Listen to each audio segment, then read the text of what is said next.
Ms. Locklear, first of all, I want to thank you for having the bravery to come in today and to share your son's Logan's story. It's truly an honor to have the privilege of representing a selfless American such as yourself. Your willingness to come and share your testimony, I really pray, is going to help us ensure that what happened to you and to Logan will not happen to future veterans and to their families. Your son had to wait 5 months between his initial contact for a mental health care appointment and the scheduled appointment date. Now, the law says that a wait time should be no longer than 20 days before referral to the community care program. I guess I want to ask you, are you aware of any efforts the VA has made to improve wait times or improve awareness among veterans of the community care program eligibility? Yes, I think so. Well, sadly, looking at the VA wait time list last night at the Fayetteville VA Medical Center, there's currently a 60-day wait time for new patients to get access to individual mental health care. You see, I'm concerned about what you went through, and I just want you to have an opportunity to really help us understand how this experience has affected you mentally and what this has led to in your own life. I'd worked for the VA for 12 years. I believed in the VA system.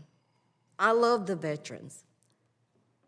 So to have my own veteran that I saw in front of me 4 years suffering through what he was suffering through, I was trying to help him, couldn't get him to go. When I finally got him to go, this happened. The week he died, I thought he was actually better. That Wednesday before he died, I thought he was doing better. And then that Friday when we found him, I was just crushed.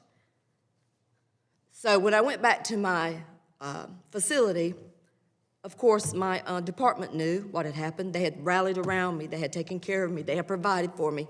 But I knew I had the knowledge of a suicide, that it needed to be reported.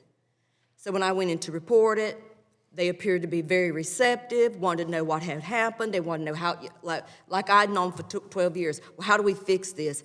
How did he fall through the cracks? But then when I told him that he was my son, everything I felt like stopped. I kept waiting for someone to call me and say, how can we talk to you? How can we fix this? What happened? All the while I was trying to work and still trying to figure out, I didn't understand what was going on.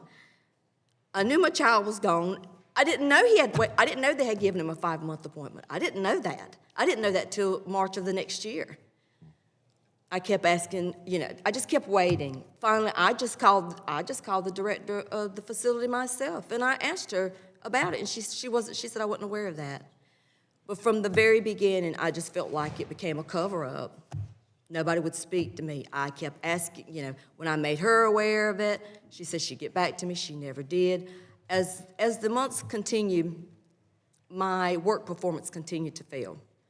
I worked in the pharmacy department. I had a lot of responsibility in my job in regards to handling medications, handling drugs. I spent a lot of time the first year after Logan died. I was not at work. I could not function. I could not think.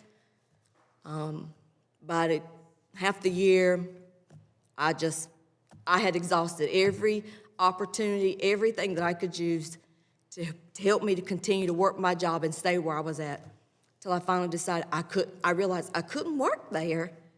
Every time I came through the back doors, I felt like the VA did not help my child, and therefore in my head, I felt like the VA had caused my child's death. And it made me feel like I contributed because I was part of the VA. So in my head, I had to get away from the VA. I said, I've got to get away from this place. So I have been diagnosed with PTSD, anxiety, depression, and all I asked was when my child died, I went in and I just said, can you help me? Can you explain to me, just explain to me what happened to him? And no one, they that, like they didn't see me. So now I feel like I'm disabled. I still don't function well. Well, let me say this. You said something a moment ago that the whole attitude had been, oftentimes you heard it. How did he fall through the cracks? How did they fall through the cracks? How did they fall through the cracks? I hope that you sharing your testimony today is going to help assure that that doesn't happen again. And that, Mr. Chairman, I yield back my time.